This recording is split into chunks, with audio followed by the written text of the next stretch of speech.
Greetings, brothers and sisters. Bartek here with another video from the beginning series where we take a look at the first 30 to 40 plus minutes of games to see if they tickle your fancy. Today, we're taking a look at the early access version of Project Lazarus, which dropped on Steam about a week ago and is sitting at a very positive with regards to reviews. It costs a whopping $2, and I think it's well worth your money, especially if you're into Vampire Survivors type of games, because Project Lazarus is, for all intents and purposes, Vampire Survivors, but with mechs. If you don't know what Vampire Survivors is, it's actually a reverse bullet hell survival roguelite with a metagame progression where you upgrade your character, or mech in this case, with in-game currency drops that you get during your runs.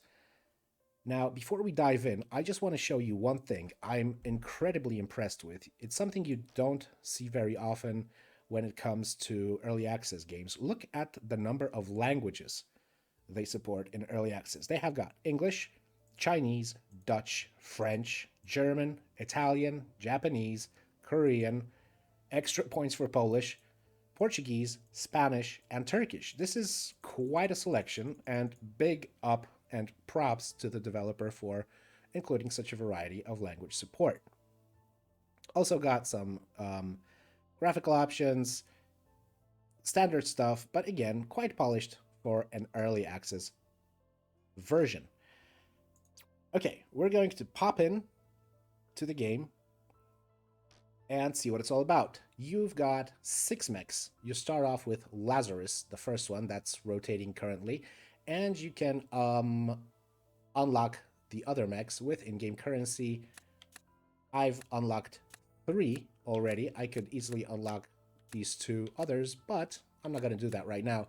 At the bottom of the screen, you've got descriptions for the mechs. They've got slightly different starting stats.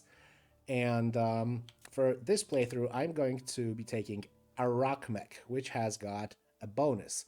All crystals return 20% more experience. Crystals are little blue gems, green or red actually, but mostly blue, that are dropped from dropped enemies, and they allow you to level up in the game, improving your gear and improving your weapons so that you can dispatch enemies easier. There are also 3 maps in the game: Grasslands and Desert, which I've unlocked, and there's also Arctic Glacier, which is not yet discovered. And for this playthrough, we're going to go with the Grasslands map.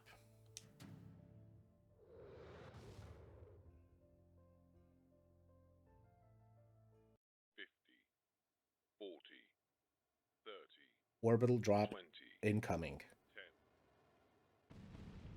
10.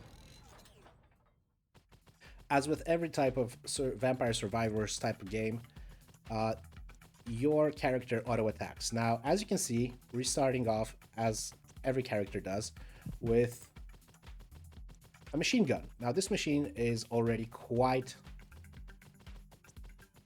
leveled up by me with the gems, with the cash that we got, and this is the meta progression aspect. When you start off the game, you start off with the machine gun being more like a little pea shooter, going like pew, pew, and it's actually quite difficult to survive more than a few minutes in the beginning. But once you level up, obviously it becomes more powerful, and I'm not shooting enemies for a reason. I'll tell you guys in a second. This also goes for all the other weapons that you will be choosing when you progress. Down there on the bottom, you had the progress bar, the XP bar. It just filled up. We can now select a mech upgrade. And check out missile launcher. That's exactly what I said. See, down on the screen says missile launcher level 4. It means I've already, in the meta progression, leveled up the missile launcher to level 3. So if we choose this upgrade, we're going to start off with level 4, which is going to make it so much easier for us to carry on further into the run than we would when we started playing this game.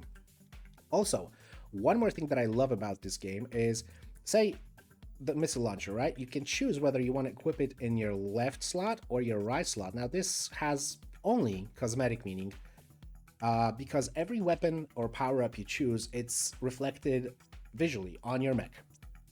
So we're going to go with this side, and we're going to start with the missile launcher for our first upgrade. And already you can see we've got extra firepower. Now, mind you, this mech has a bonus to the XP it's picking up, so we will be leveling quite quickly, hopefully making it a bit more entertaining for you guys. We can choose the orbital striker, which strikes ground from the upper atmosphere. We can choose a chem tank, which is pretty much a defensive countermeasure. It shoots canisters of gas around you and it poisons the enemies, and it has a Tesla coil. The benefit of the Tesla coil is that it shoots, as every other weapon in the game, automatically, but it shoots not only in the direction you're facing, it shoots behind you, it shoots to the sides, but I'm going to take the orbital striker because it looks cool. And this game is all about looking cool and having fun. Already another level up, power up. We're going to take orbital striker again. Down there, down at the screen, you can see the stats that are going to change with each upgrade. So in this case, the capacity is going to change, the reload speed is going to change, the damage and the rate of fire is going to stay the same at this level. But it does go up real quick, and the stats go up real quick, making it so much easier to dispatch these ugly bugs. I think we can also take like a gravity retractor, which makes the diameter in which you pull level ups towards yourself larger. And yeah, I'm gonna go with that right now. So I have to walk less because the gemsies will be attracted to me in a bigger distance. So the story of this game is very shallow. It's more of an excuse, basically. What we're doing is we're colonizing an alien planet, but before we do that, we have to exterminate the hostile alien life that is going to threaten the colonists, and this is our job with the drop, with the orbital drops of mechs. We are supposed to clear out the planet and prepare it for colonization. Flamethrower. This is an incredibly powerful weapon. As you can see, I've already upgraded it to level 7. We're gonna take it, make our life easier. We're gonna have a flamethrower level 8 when we take it, and we're gonna take it into the right slot. So as you can see, in the one hand, we're wielding our machine gun, and the second one, we are wielding our flamethrower. Now, this is not continuous fire, especially on the lower levels. Each weapon has a reload. As you can see, it stopped firing the flamethrower right now because it has to reload it. Now, the higher the level of the weapon, the shorter the the shorter the reloads are, and the more power, and the more damage is output by the weapon. The developer suggests playing this game with developer suggests, I'm gonna upgrade the flamethrower again. He suggests playing this game with a controller, and even though this game has mouse and keyboard support, I do agree that playing this game on controller is so much more comfortable because the mechanics are very twin stick shooty like, meaning with the left stick you control if you're going up, down, left, or right, and with the right control, you're controlling with the right stick. You're controlling the canopy and the direction of your fire. So yeah, if you have a controller and want to check this game out, highly suggest using it. Okay, this time we have 3 options: gravity retractor, which we don't want. We have the chem tank, and we have an emergency kit, which restores 20 HP and 20 AP. AP is armor. It's the little counter on the bottom right, the blue 0. We currently have 0 armor, but I don't want to take this right now. I'd rather go with some damage output and take the poisonous gas canisters. Always do some damage. Now, as you can see just above me right now, there is a power-up. There is a pickup power-up, and in this case it's going to be Caverium, I believe is the pronunciation, and Caverium is the in-game currency which you have to collect in order to do the progression, and we'll take a look at the progression after the run just so you see what it looks like. We've got the AI core, we've got the pulse rifle, sorry, and we have the plating kit. I think I'm going to go with the AI core, which increases critical chance by 5% per level. Developer, if you're watching this, I'm not sure what it means. Does it mean the per level of the weapon or the per level of the general upgrade of the mech? Like, if you take a look at the upper part of the monitor, we're sitting at level 9. This is the level of the mech that we've leveled up from level 1 to level 9 in this run. So again, not clear whether this gives a bonus to critical chance per level of the mech or per level of the weapon upgraded. And the same goes for armor, and the same goes for like damage output and critical chance and rate of fire. It also has this description that it depends on per level, right? The upgrade is per level, whether it's the per level of the weapon or per level of the mech, uncertain. So there's room for improvement to be more specific in the description. Just a little suggestion to the dev if you're watching. I hope you are. And if not, maybe you will in the future. Okay, pulse rifle, damage and emergency kit. I am going to go with damage. Increases damage by 7%. Again, per level. Not sure what that means exactly, but hey, damage increase is damage increase. I'll take it.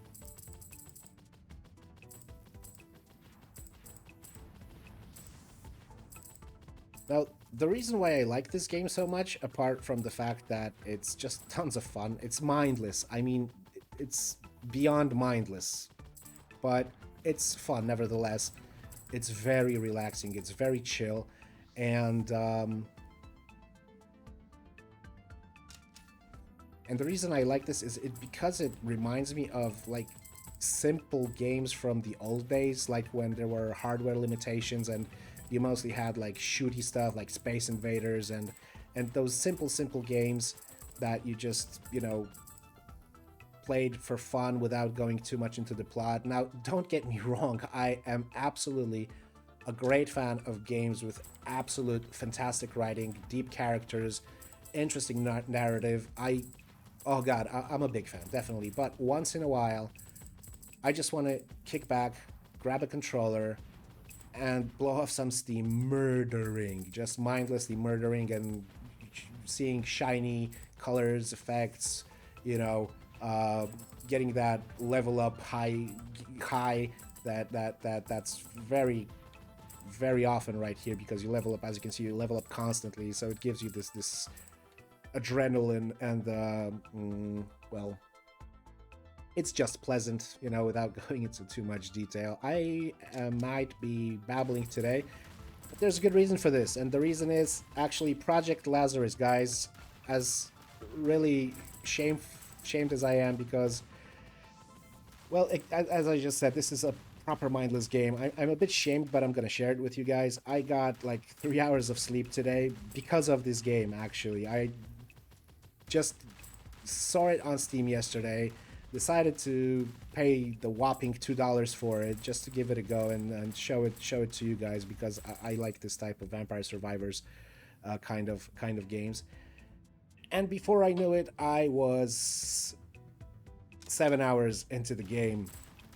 Yes, so what you're basically seeing now is a mech that has been meta progressed after 7 hours of gameplay. And yeah, I went to bed. The sun was already out. I went to bed for like 3.5 hours. Woke up, had to walk the dog, had to, you know, start life. But I wanted to put this video out for you guys to see this little title, because hey, tomorrow's Monday. As much as I hate it, I'm also going to do my full-time job tomorrow. But it might just come in useful and handy tomorrow to blow off some steam after work. You know, again, $2. It's fun. It's just fun, if that's your kind of thing.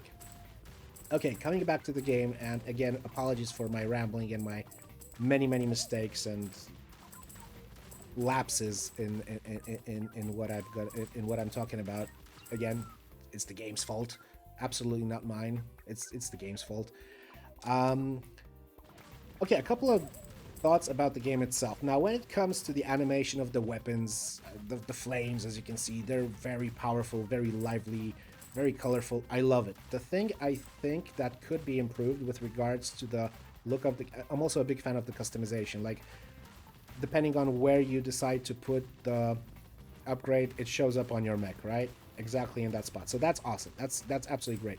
The thing I'm not the biggest fan of is the animation of the mechs themselves, because they are walking a bit too stiff for my liking. I mean, mechs, when I think of mechs, you know, every step they take, these gyros in their legs, they kind of make them go like up and down, like, you know, they sway when they move, right? Their cadence is very robotic like, and here it's not. It's very smooth. So maybe it will be fixed, maybe not. Now, you can also notice that there is no sound accompanying the walking animation, and this I'm okay with. Why? Simply because there is an absolute cacophony of weapons, of sounds, of the pickups, and if you overlaid another layer of sound effects that would like accompany the walking animation, I don't know if it wouldn't be too much, perhaps. It wouldn't be too heavy on the ears. But yeah, I'm okay with that. Now, the sound of the weapons themselves are also passable. They're okay. I mean, they're not anything to write home about, but they're okay. They're passable. They work. They're not too meaty, and I believe this could be improved as well. But if it's not, personally, I'm okay with it because the sound effects are varied. You can hear the shotgun going off in the distance. You can hear the flamer flaming. You can hear... Basically, each weapon has a distinct sound. I'm gonna shut up for a second so you guys can hear it better.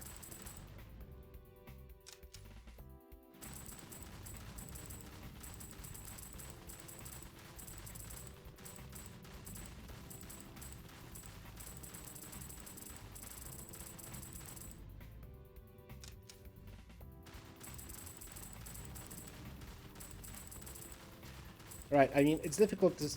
Even at this point, it's difficult to hear because the flamer is so heavily upgraded that the reload speed is very quick.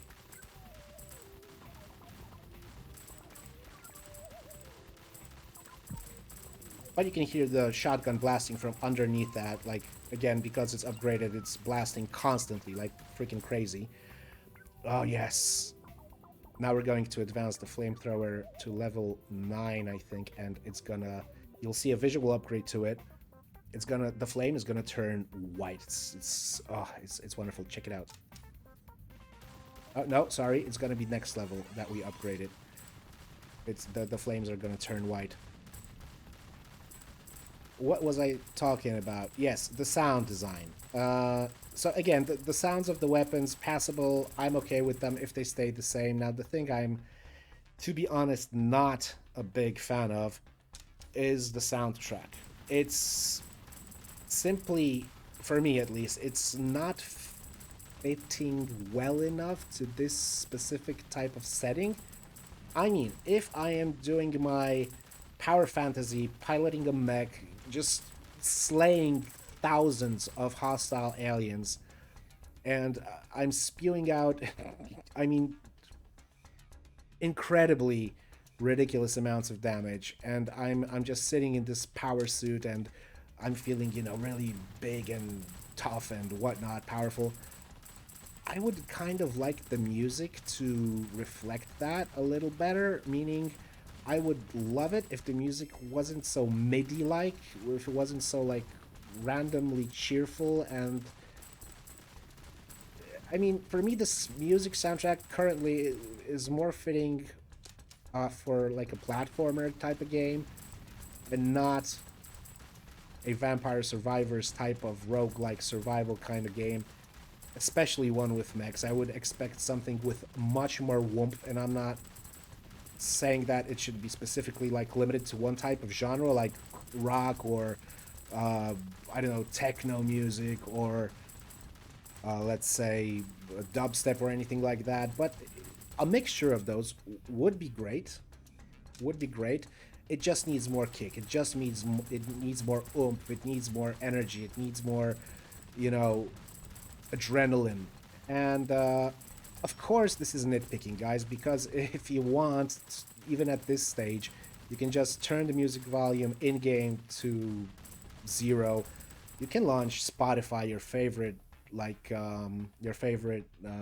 playlist in the background, and just go mental with your favorite music. Now, this is the no, this is the missile launcher. Sorry, I thought that was the flamethrower, because I really want to turn your attention to the fact that the flames are gonna turn white. I know it's a little cosmetic thing, but it's crazy. Also, when you reach a certain, if you upgrade your weapon, any weapon, to level 10, it's going to reach something that's called an evolution. Now, the way this works is that you're gonna get a marker on screen that you have to you have to reach on the map, cutting through these hordes of enemies. And it's a little circle on the ground, and you have to stand in that circle for, I don't know exactly how many, but about like 20, maybe 30 seconds. And you have to hold that position while fighting off the enemies. Now, if you do that, your weapon is going to undergo an evolution, and it's going to become, I mean, OP does not describe it, guys. It's going to become godlike. That weapon is going to crush everything. It's gonna own everything, apart from the boss, because I've reached on this map the boss twice. I don't remember if he comes at 30 minutes of gameplay or he comes at 25 or something like that. But the boss, oh boy, the boss is a mean-ass fudger, because not only is he huge, not only does he move really quickly, but he is so powerful that that despite being incredibly buffed ourselves, we look a little. Yep, we just got an armor plating power up. See, that 30 power up, 30 armor points. But yeah, coming back to the boss, he is so buffed that he slayed me with literally 2 shots, guys, and I'm not even joking. I was at full HP. I had like 60, I believe, armor points, and he just slapped me twice, and I went down like a little baby. But I'm not complaining. I'm happy that the boss is so powerful, because as you can see at this point, with our upgraded mech, we are not having a very difficult time mowing down all these enemies. Now, I do wish that I had recorded the game to show you guys at an earlier level of progress, just to show you that it actually can be challenging. Mind you, this is after 7 hours of upgrading, so the mech is by default really powerful, but it does take a couple of dozen of runs, which don't last so long, obviously, especially in the beginning. It does take a couple of dozens of runs, and they are much more challenging, because your weapons aren't as powerful, because you have your basic mech, you don't have the systems upgraded, and the waves of bugs are pretty much the same as they are now. So thanks to that shotgun and that flamethrower, we're just like going through them like butter. But on lower levels, it is more challenging. The second map is already a bit more difficult. I expect the last one, whenever I do unlock it, and if I do unlock it, I expect it to be even more challenging. But at this point in time, it's pretty much smooth sailing until we reach the boss, or until I really just screw something up big time, which happens. It happens, you know, a moment of not paying attention can result in a quick death, even if it's going smoothly, just as it is now. Because the bugs, as the waves progress, they start to deal more damage. In the beginning, they only like nibble you for 1 damage, but at the end, like towards the end of the run, or what I think is the end of the run, they like can take up to 25, 30 HP at once. So 2 or 3 hits, 4 maybe from enemies at high levels, and you're going down, which isn't difficult, because there are literally hundreds of them on screen at certain moments. So yeah. Okay, we covered the music, we covered the sound design, we covered the animation, we covered the meta progression. What else do I want to share with you guys about this game?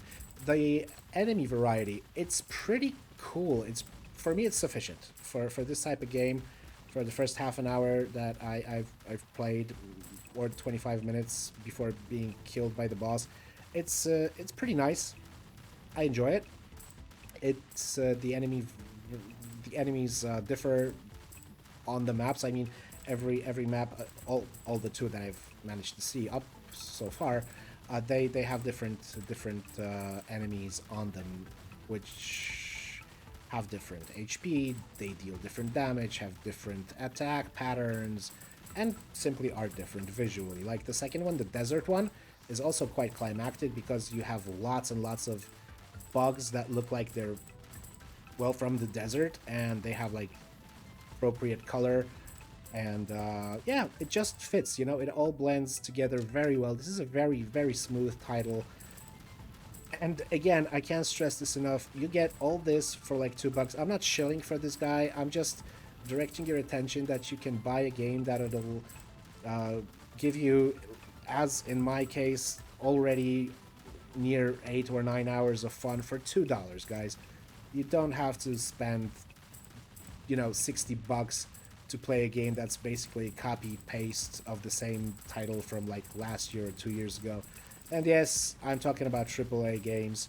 I am not by any chance on a personal crusade against AAA developers. I am on a personal crusade against mediocrity, against cash grabbing, and against lowering the standards of the industry, and against just making fools of gamers.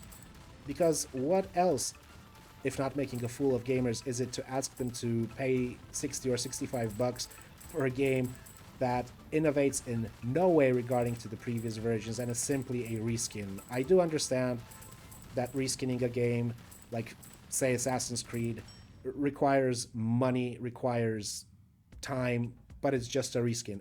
In my opinion, does not warrant the price tag that it does. Now, done with the rambling. Check out the flamethrower. Hopefully this is the point where the flames will turn from orangey to white, signifying that it's almost at the point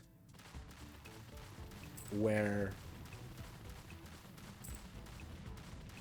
we can try to get the weapon evolution that I mentioned previously.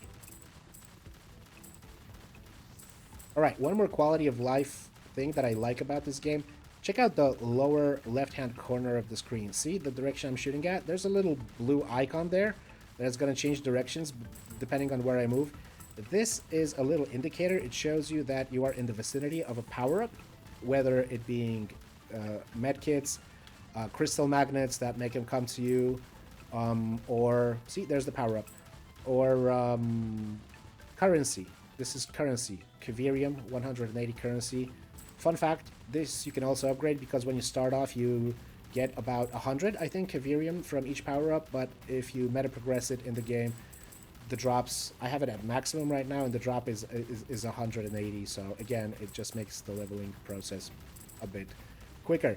Now, why did I mention these notifications popping up in the corners of the screens? What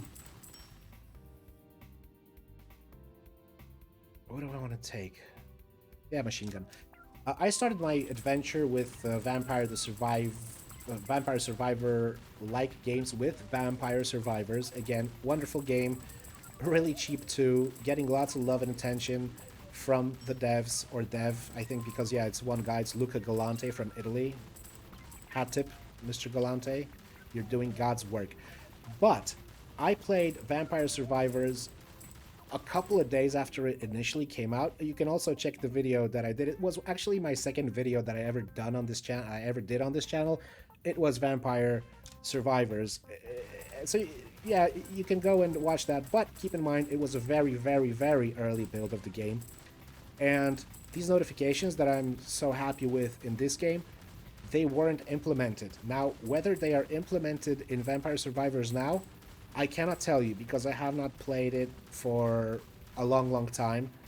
But I wouldn't be surprised that actually Luca Galante did implement it, because it's an easy, relatively easy to do thing. It's a quality of life improvement, but I don't know if it's there. I know that when I played it, these notifications weren't there, so when I saw them here, I thought to myself, wow, that's pretty cool.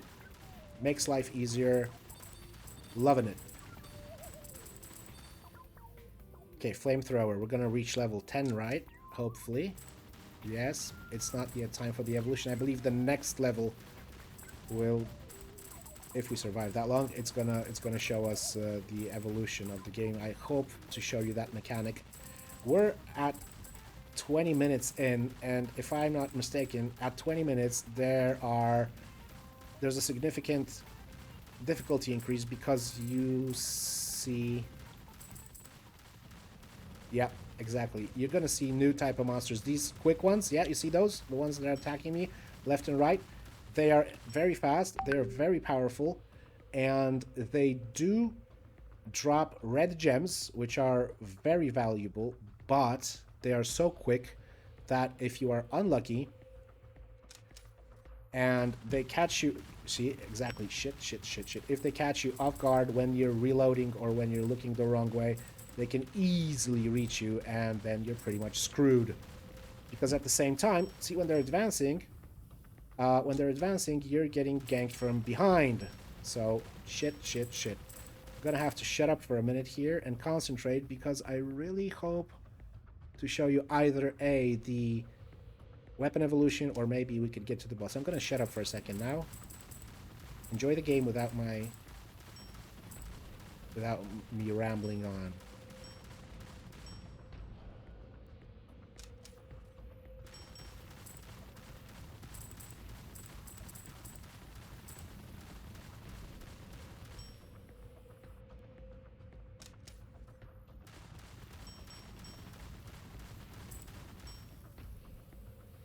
Okay. Spectre. Evolution. Smart attack drones that tracks enemies from the air. I'm going to upgrade it now to hopefully show you the mechanics. Just a side note, these enemies that I was just fighting, the ones that were dropping the red gems that are really fast and quick, I remember when I first reached the 20-minute mark and the first one jumped out, he killed me instantly. That's how, let's say, undeveloped, underleveled my mech was at that time. As you can see now, after 7 or 8 hours of gameplay, we're powerful enough to be able to take on a couple of them at the same time without losing too much AP or health. But that's just a side note. Okay, coming back to this evolution, hopefully I'll be able to show you that. Let's upgrade it. And again, we get this little notification. It's currently... We're currently walking towards it. Cool thing is, it doesn't show you how far it is, it just shows you the general direction. So there's always this element of risk. Here we go. Here's the bastards again. Shit. Ay. Emergency kit. I think this is the appropriate time to take an emergency kit. It's going to restore 20 HP because we are already down to 75, and it's going to restore 20 AP. And we could use it right about now. Alright, let's just keep walking toward the evolution. Shit. What do I want? Yeah, I want to go with the critical chance level increase. Fuck. Again, emergency kit. No joke here, guys. No joke. This is tough stuff. Machine gun or plating. Restores 30. Yeah. At this point, I want to go old tank-like because I want to show you guys the evolution. Be gone! They kind of look like monsters, I mean aliens from the Alien franchise. And they're scary. There's a creepy sound effect when they appear on screen. Like this woo-hoo-hoo thing. Alright, let's go towards the weapon evolution.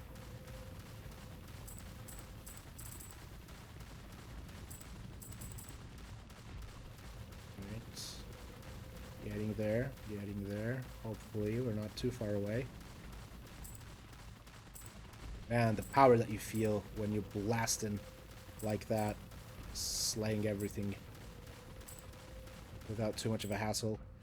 Missile launcher, medkit, or damage. We've got missile launcher level 9. Yeah, let's take missile launcher, make it level 10. More power. Oh, there's the boss. Yep. Here we go. And at the same time, here's the evolution. See, this is the circle I mentioned. The longer you stand in it, the circle in the middle of the circle. Ah! Alright, screw the evolution. I have to concentrate on the boss right now. Maybe, just maybe, we'll be able to take him down, but no promises, guys. Probably not powerful enough. Yeah, exactly. 2 hits, so it's already better than last time. But he's defo chasing us. Take the magnet, level up, level up.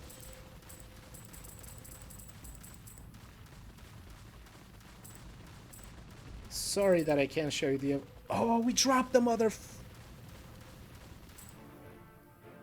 Ladies and gentlemen, I am proud to announce that I have passed the mission for the first time, and you are here to bear witness to this spectacular success. I couldn't be happier. 22 minutes 55 the run took that amount of time. We managed to level up our mech to level 47. We took an extra 720 currency, whatever it's called. We're also going to get extra currency for the run. Even if you don't complete it, every run you get currency, so you can upgrade. Downside is I couldn't show you how the evolution of the weapon works, but like I said, you stand in the circle for a specified number of seconds, and the circle fills up, and then you just get the power up, which is insanely powerful. Then the weapon's insanely powerful. But I'm happy that we managed to kill the boss. Let's see what happens now. Okay, you get these little stats there, and we have unlocked grasslands. Was it like a game plus? Because this was grasslands. So you see some stats, like the time you survived, the level we reached. We received total Kivirium 7,400. And then you have a little list of the weapons that you used and the level you managed to upgrade them up to. Drone pod was 10. He was the first one to reach level 10. I think that's why we had the option to make it into an evolution. But we didn't manage to do that. But you can't have it all. Okay, and before I sign off, I just want to show you, as promised, the leveling up. This is done in the Armory. And you've got all the basic weapons that you have, starting weapons like flamethrower. We have upgraded it to 1, 2, 3, 4, 5, 6, 7. Yeah, 1, 2, 3, 4, 5, 6. Yeah, I don't have my glasses on. Yeah, we've upgraded up to level 7. So if we jump in the game and we get a drop and we choose to take the flamethrower, it's going to start off at level 7. Now, conversely, the auto turret, which is not leveled up at all by me yet, it's going to start off at level 1. So it's going to be, again, this little pea shooter with minimal damage output and so on. So far, I've managed to upgrade the machine gun almost totally. The flamethrower and shotgun are completely upgraded, but there's still room for more upgrades. So you start off with level 7, but you can level it up to level 10 and then get the potential evolution of the weapon in game during the run. You got the pulse rifle, the auto turret, the chem tank, which again is not leveled up, missile launcher, laser blaster. This is the damage bonus, the AI core, which increases, I think it's your critical chance, the armor, which I'm not sure how it works because it doesn't simply give you armor points. It gives you some kind of level of armor. Unclear. Again, description, instructions unclear. The reactor, I think, gives you attack speed boost. You have a siege cannon, which is an AoE thing. You got the orbital striker. That's the one we took. Cosmic Guardian, it's like 3 orbs circling around you, and it kind of creates, it's not a shield because it deals damage. If you've played Vampire Survivors, this is akin to the garlic power-up from that game. You got the pneumatics, which make your mech go quicker. You have Tesla coil, the drone pod, crystal processor, which makes you get more XP. The money, like I told you, the Kivirium, you get plus 10% per level. Then you have the emergency shield. This is an interesting mechanic. it works in such a way that if you get your HP down to 0 for 3 seconds, you are invulnerable. And then after these 3 seconds, there's like a little bump in your HP. You get a bonus 50 HP. It's like a lifesaver. It's like a little pick me up. But yeah, it costs a lot of money. So yeah, basically, guys, that's it. Just to spend some of that hard-earned cash, tongue twister. Let's say we level up. Yeah, let's max out our machine gun. So next time we go into combat, we can output even more damage before picking up any other weapon. Laser blaster. I don't have. Yeah, missile launcher, and that's 15,000 credits spent. I just want to see if, yeah, I just want to see hyper mode available. So that's what we unlocked, yeah? Unlocked, sorry. Yeah, we just had the basic grasslands and now it's hyper mode. But that, my friends, is a tale for a different time. I want to thank you so much for popping in, checking out the game with me. If you liked what you like, no, like if you liked the video, dislike if you didn't. If you liked it a lot, consider subscribing, dropping a comment. I'm always happy to read some comments from subscribers and from not subscribers, from people who just spend their time listening to me rambling and enjoying some games with me, even if they are very, very dumbed down and mindless like this one. But hey, it's very pleasant, so there's that. All right, guys, once again, thank you very much for listening. I'll talk to you soon. Bartek out.